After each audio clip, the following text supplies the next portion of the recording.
Hello, Mike Webb. This is Paul Kenneth. One of the things that I told you I was afraid of on the water pump was that these fins may have broken off, and in fact, you can see there's 1, 2, 3 fins missing. So we're in a quest with finding the other fins right now. Obviously this pump rotates this direction, which makes this side the inlet, because as you can see how this is not a circular shape, so that's folding the vanes here. When the vanes unfold, that'll create a bit of a suction, and that'll suck water in through the inlet, and then the water goes around, and then the vanes close again. There is no place for the water to go, so that makes that the outlet. I've blown in the outlet hoping that maybe part of these fins were clogged up or in the outlet. There is one piece of fin that remained in the pump, and this was also winterized with antifreeze, so that's also a very good sign. You were talking about how you drain some water out. We found antifreeze. When I blew on this, I got the sweet taste. Of the ethylene glycol, and the glycol being the sugar that I was tasting. That's why dogs and cats love it so much until they die. So at any rate, it looks like these other fins that are missing are about half pieces. So they may have gone through the system, or they may be capable of going through the system, but we got to backflush all the hoses, because if these things get caught inside the engine, they can create a hot spot inside the engine, poor circulation inside the engine. So we want to find the other 2 half fins if possible. We may not, but we need to look for them. So that's water pump. And so I have these impellers in stock, so that's not an issue. Okay, next was fuel. My old refinery that used to take fuel from me when I was at Kingsford and refine it for me and recycle it's no longer doing that. So we're finding where we can dispose of the fuel safely and correctly and environmentally sound. We had a heck of a time just getting this off. You can see how corroded your fuel fill was. We tried a punch from both different directions and a hammer to try to move it off when a deck key couldn't get it off. And oh, by the way, we bent our deck key. You can see where we bent that now. And that's our deck key. So there's one on the boat here somewhere. If you've got one, I don't know. But at any rate, it was corroded to where it didn't want to come loose.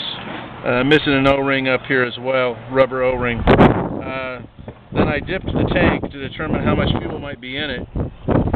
And when I get to the bottom, you probably can't tell on the video, but when I get to the bottom, I'm in a goo in the bottom of the tank. So here's the fuel level in the tank, but look at the goo that's on the bottom of this. That probably has something to do with why you're backfiring. It may not have everything to do with why you're backfiring. Other possibilities of why you're backfiring is the engine hasn't been running long enough that you've got a valve sticking partially open, and you have enough compression to light the explosion, but the valve's not completely shut. So that may be just a matter of lubricating the valves. It's not a major issue, just an issue. So that's another possibility for backfiring. But this is a distinct possibility that you're running too lean because you can't get enough fuel up the dip tube to get into the engine. So this doesn't end up being a small deal. This is kind of a big deal. Matter of fact, a lot of times we'll replace a tank rather than try to clean it out. And we might. This is a stainless tank, so it would be cleanable. Problem is they're typically made with a baffle in them to keep the fuel from sloshing. So in order to clean the tank, you really have to cut the tank open so that you clean both sides of the baffle.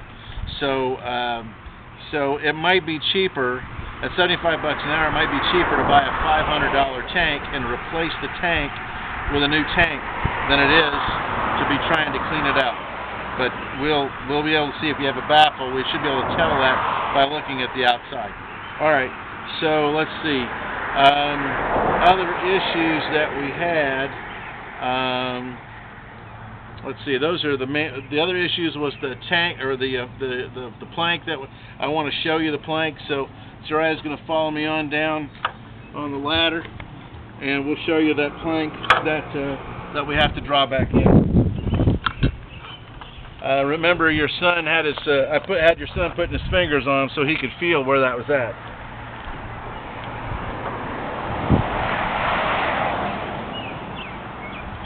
way to that.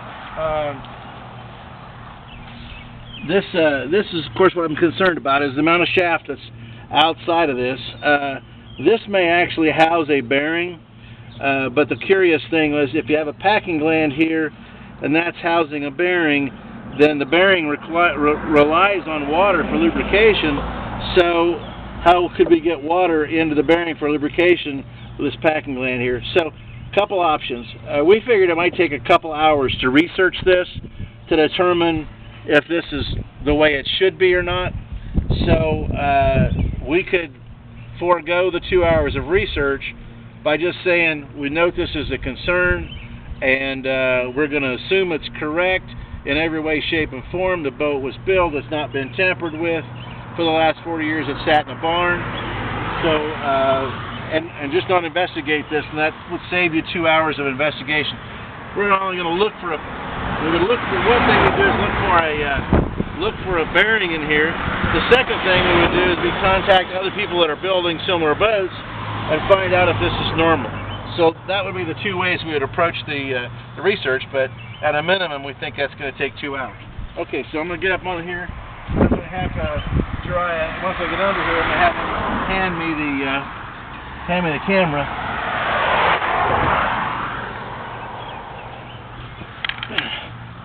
So I can show you the plank. Yeah, okay. So here's the plank we're concerned about. It's called a lap strake. This plank right here is, there we go. I got the lighting there. There now you can see the gap. So this we're going to pull this plank up to this other one. We're going to put caulk in there first, and then we're going to use a couple of machine screws and pull it in and clamp it. You can see when we took you can see the water on the bottom right here. That's actually water and antifreeze out of the engine. That is leaking out of the bottom of the boat. So it's definitely going to need to be soaked up. And but anyway, so look, we've started already. But anyhow, that gap is what we got to pull up. So I think that covers the issues, and we'll be putting together an appropriate estimate. And I never would have put 15 minutes to get a daggone cap off the fuel tank in an estimate either. So recognize that the estimate is just an estimate, but we'll be sending it your way later today, at the latest tomorrow sometime. We done, Joya? We're done. All right, thank you.